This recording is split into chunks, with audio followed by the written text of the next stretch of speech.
Hey you, are you horny? Are you a weirdo? Would you like to inflict PTSD on the rock? Welcome to BARD! I'm a bard, I can fuck my way through any problem. I seduce the door. Done it. I've got splinters, places you do not want to know about, but I'm through.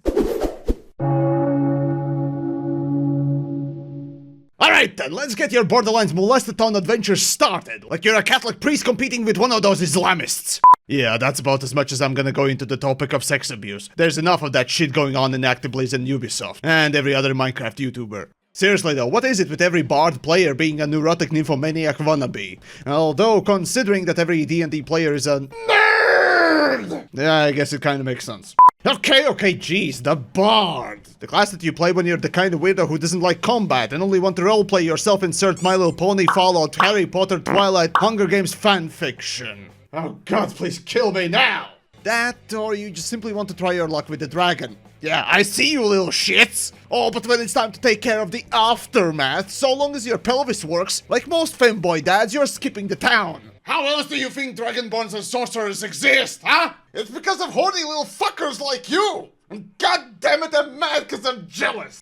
What is it with the Bard that attracts the most interesting, funny, creative, and degenerate people possible? And no, I'm not just talking about the fucking furries this time, damn it. See, a good Bard will be the life of the party, but utterly useless during combat, be it in D&D or Baldur's Gate. Unless, of course, the power gamer decides to take on the class and then everyone is miserable.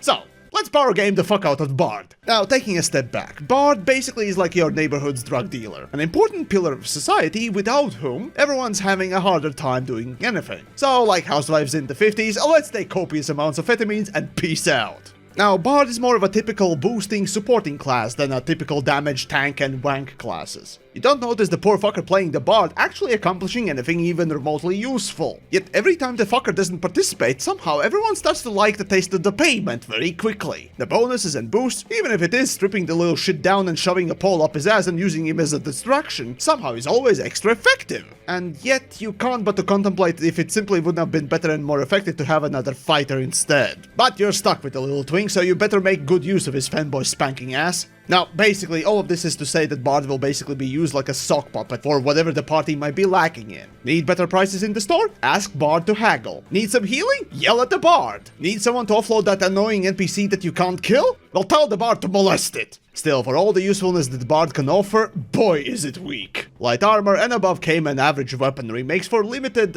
capability when it's time to throw down and suck cocks. When it's time to fuck ass. When it's time to kick ass. Yeah, that's right. First try. Still, the remarkable thing about the Bard, well, aside from the questionable usefulness in producing damage numbers above 2 digits, Bard literally is a jack of all trades. Hell, there's even a class feature by that name. Even Rogue, with all of its skill, proficiency, expertise, can't hold a candle to the amount of bullshit that Bard pulls. This fantasy minstrel can jump, pirouette, sneak, lockpick, deceive, convince, build fires, investigate, sniff magic, sniff medicine, and probably do your taxes and then some. Contrary to real life where your average musician struggles to count to 4. Or in case of bassists, breathe. As for the combat, despite being quite squishy, the task of the Bard is not to deal damage but to enable the party not to get sodomized on the spot. With plethora of crowd control spells and abilities, a good Bard can not only turn the tide of the combat but utterly humiliate even bosses. Though most of the time the Bard will still be used by the party's barbarian with a fist up its ass, using it as a living puppet for every roleplay encounter. However, be warned, fear the day when the Bard player realizes that it can gaslight the whole kingdom against you through the ultimate internet killing curse.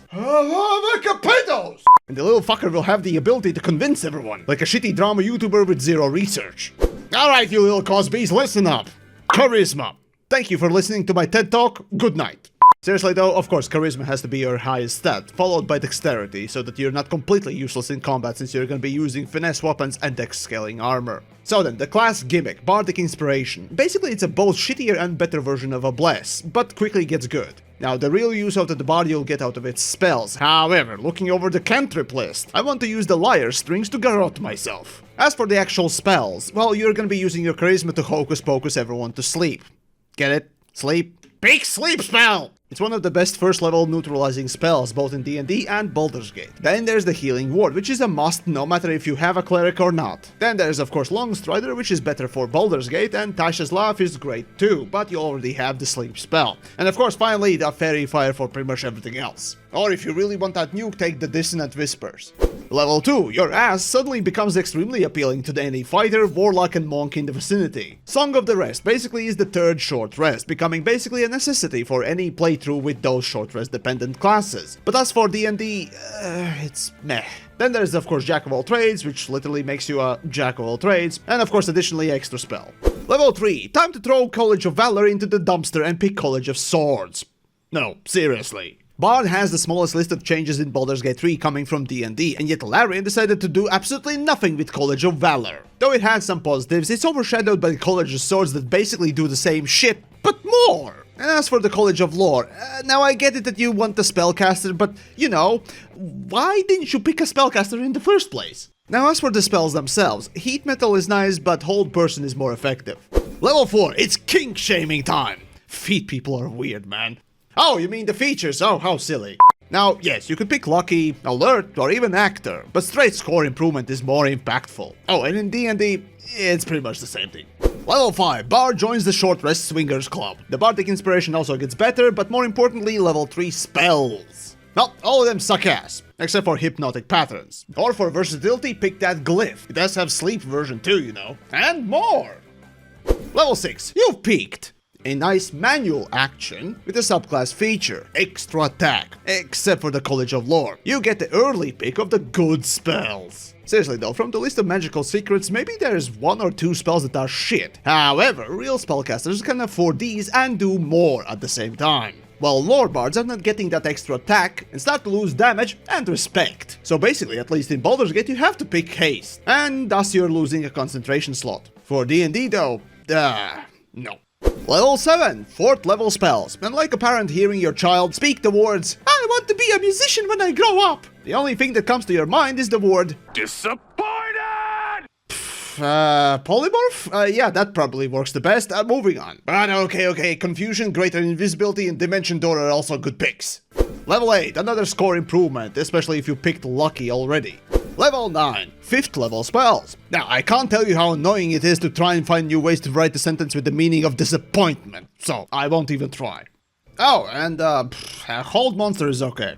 Level 10, Expertise. More skill proficiencies and better bardic inspiration. Finally, every bard gets the magical secret spells, and lore bards completely loses its usefulness. Level 11, choose between 2 level 6 spells and only use one of them, and both of them are neutralizers. Now, of course, both of them are pretty good, but when everyone else at this point is getting some really cool shit, I can't but to feel sad when looking at this picture. And at 12, we're finishing off with another ability score improvement or a lucky feat. And that's the Bard. Majority of the time you'll be running around enabling others to do good damage or limiting opponents' actions, you know, the crowd control. Though you do have a few nuke spells and some combat abilities, Bard is still quite squishy and should keep distance, being a good little support and roleplay mop. Now, personally, you might be able to tell that I'm not too keen on the class, but there is no denial the ability of the crowd control, hold, sleep, buff, debuff adds a lot. This especially is true with roleplay, that most of the players tend to hand wave, but that's a whole D&D thing, and don't get me wrong, it's a good thing. But for now, go get me good prices on the market, damn it!